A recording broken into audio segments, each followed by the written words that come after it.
হক কথার কারণে সুদের কথা বললে সুদ করে রাখা যাবে, মৌলবি ভালো লাগবে দাঁড়াবে, হয় না এরকম আপনি? হ্যাঁ, লটারি যারা যাবে লটারির কথা বলে এই মৌলবি দাঁড়ায় ভালো মৌলবি চলাফেরা ভালো জোরে হাঁটাবে তা এই করে করে মৌলবি লাগে খালি তাড়াতাড়ি করে না, পাবলিক করে না। তাহলে আমি যদি ওখানে হক না কথা বলবো তো হরে কৃষ্ণ হরে রাম বলবো, দেব আপনি হরে কৃষ্ণ হরে রাম শুন, আপনার জানা যাতে দাঁড়িয়ে হরে কৃষ্ণ হরে রাম বলবো। এমন এমন লোক আছে 24টা ঘন্টা শুধু মৌলবি সাহেবের খালি ভুল ধরে পড়ে, নেই এরকম নেই, খালি মৌলবি সাহেবের ভুল ধরে, ওর মনে হচ্ছে ফেরেশতা। আপনাকে আমি সাবধান করছি, আমি কথা রেকর্ডিং হচ্ছে, গোটা পশ্চিম বাংলা শুনবে রেকর্ডিংটা। আমি এখানে আপনাদের পাশেই থাকি, গজগরপাড়া যে 3 তলা মসজিদ সেখানে থাকি, সেখানে জুমার মসজিদে দাঁড়িয়ে খুতবা আমি বলেছি যদি এবারের পিছে বিনা কারণে কেউ লাগে তাহলে জানাজা আপনার একটা দোয়া পড়বে না, শুধু দাঁড়িয়ে থাকবে আল্লাহ বলবে, আর ফেরেশতা বলবে আল্লাহ টাকা পাঠান দিবা। এমন আছে তাদেরকে বলে দিচ্ছি আপনি লিস্ট করে রাখবেন যে আপনার পিছে কে লাগছে, ওকে তো এমনি মারতে পারবেন না, জানাজা যাবে আল্লাহু আকবার, আর আগে বলে দেবেন যে আস্তে জানাজা হবে, আর হাদিস কিন্তু আস্তে আছে সহি মজবুত হাদিস, আল্লাহু আকবার একটা দোয়া হবে না, মনে মনে বলবেন ফেরেশতা ফাটা বাটা লেজা কবরে ঠাড়ালে और পেটে পা চাপালে সূরা ফাতিহা কার যদি 82 জায়গায় যদি আমি ভুল না ধরে পারি কোনদিন ওয়াজি করব না মানুষের সামনে। আসেন যে মৌলবি বলছেন ফাতিহা সূরা পড়েন আর 82 জায়গায় যদি ভুল না ধরে, আর 100% লোকের মধ্যে 20% লোক আমরা কোরআন পড়তে জানি, 20% এর মধ্যে 18% লোক ভুল পড়ি। আলহামদুলিল্লাহ রাব্বিল আলামিন, এটা কোরআন পড়া হলো কি? এরকম লোক নেই। আর ওই লোকটাকে মুন্সি যেমন সাহেব বাথরুমটা অপরিষ্কার আছে, ও বাথরুম পরিষ্কার মেথড রেখেছেন ওকে, আর ওর পিছনে নামাজ পড়ে জান্নাতে যাবেন, জান্নাত দুলে খাবে মরে যাবে আপনি। ও সারা জীবন গাইছে মরিকা, ওর পিছনে নামাজ পড়েও জান্নাতের আশা করার বিষয় আছে, মুল্লি জান্নাত করো মরে রাখো তুমি বাপজি।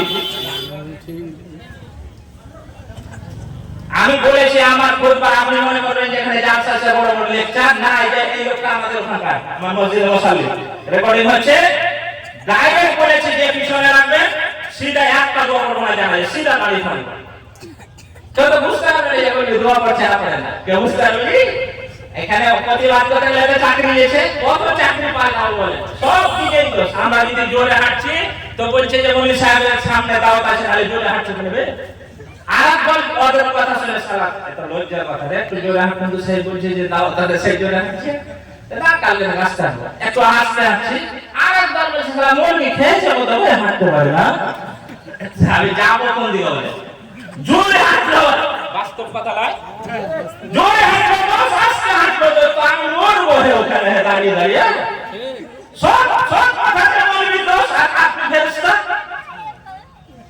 আমাদের শেষ বার আমি তো জানি না দোয়া পড়ি না, যে আমার পিছনে দোয়া পড়ি না, আল্লাহ কসম দোয়া পড়ে কি করবো বলেন, উনি আমাকে সারা জীবন জ্বালালে বাকি দোয়া বের হবে নামে, আপনি সত্যি কথা বলেন দোয়া বের হবে?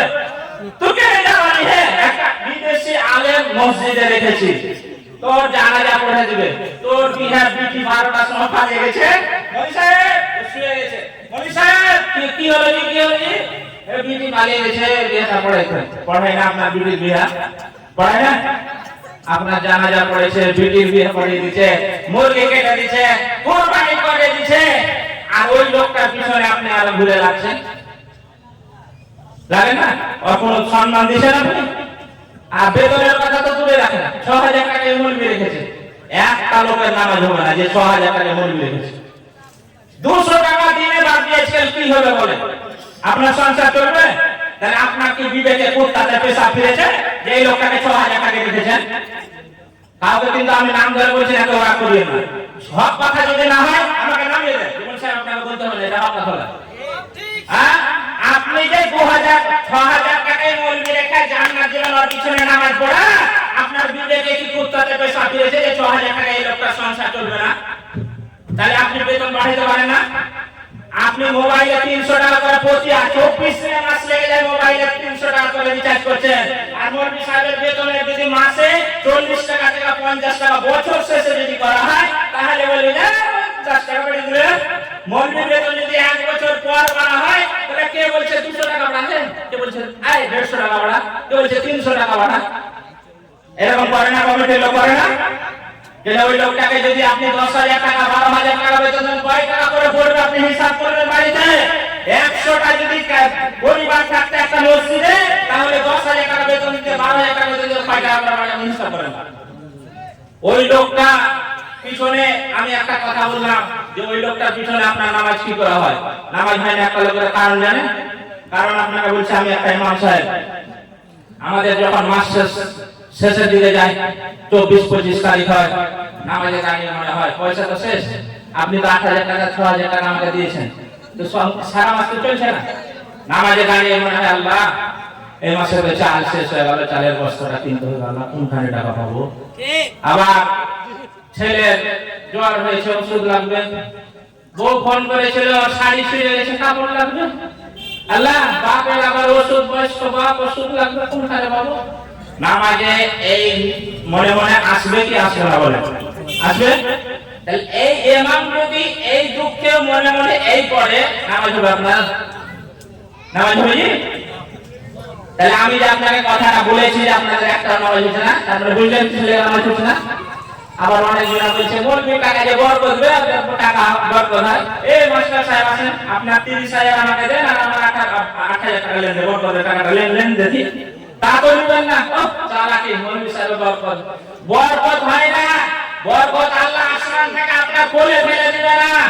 আমরা অনেক কষ্ট করে সংসার চালাই ভাবছি, আপনাকে দেখে মনে হয় যে মৌলভী সাহেবরা খুব পেট পাট করে, কিন্তু মনের কথা, মনের দুঃখ কাউকে আমরা শেয়ার করতে পারি না।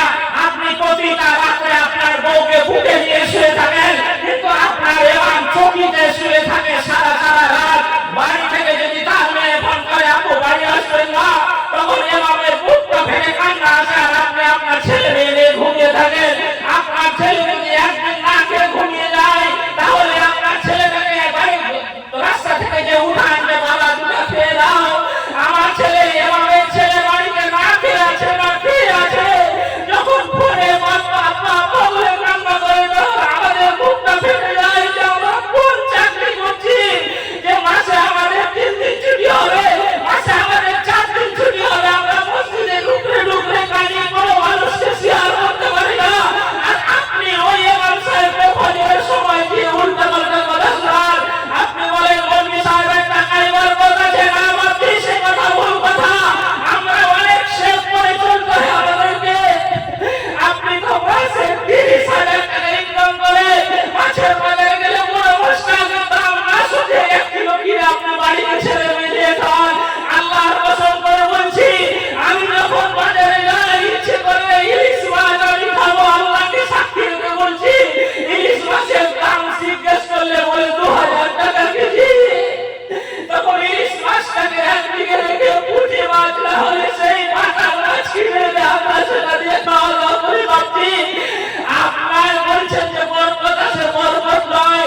আপনার যখন ঈদ আসে, তখন আপনার ছেলে মেয়ে জন্য নতুন নতুন কাপড় আপনার রেমন্ডে চলে যান, সুনিতা থেকে কিনে আনেন। আমাদের যখন ঈদ আসে, আমাদের ছেলে মেয়ের জন্য আমরা সেই ফুটপাতে যেগুলো কম দামি কাপড় বিক্রি হয়, সেগুলো ইমাম সাহেব নিজের ছেলের জন্য বাড়িতে নিয়ে যায়। এ খবর কি আপনি কোনোদিন দিয়েছেন? আপনি যে ওর পিছনে নামাজ পড়ে বলছেন যে জান্নাতে যাবো, আপনার বাড়িতে যে খাওয়া দাওয়া হয়, বেশ পোশাক কেনা হয়, কোনোদিন কোনো ইমাম সাহেবকে আপনি বলেছেন যে বাকি 200 টাকা তুমি নিয়ে যাও, তোমার ছেলে মেয়ের জন্য কিছু কিনে নিয়ে যেতে বলেছেন? কোন মানুষ বলেছেন? বলেননি। আর আপনি বলছেন যে মৌলভী সাহেব আমার জানাজাটা পড়িয়ে দিয়েন, জানাজা আপনার পড়িয়ে দিলাম। বলেন আমি সত্য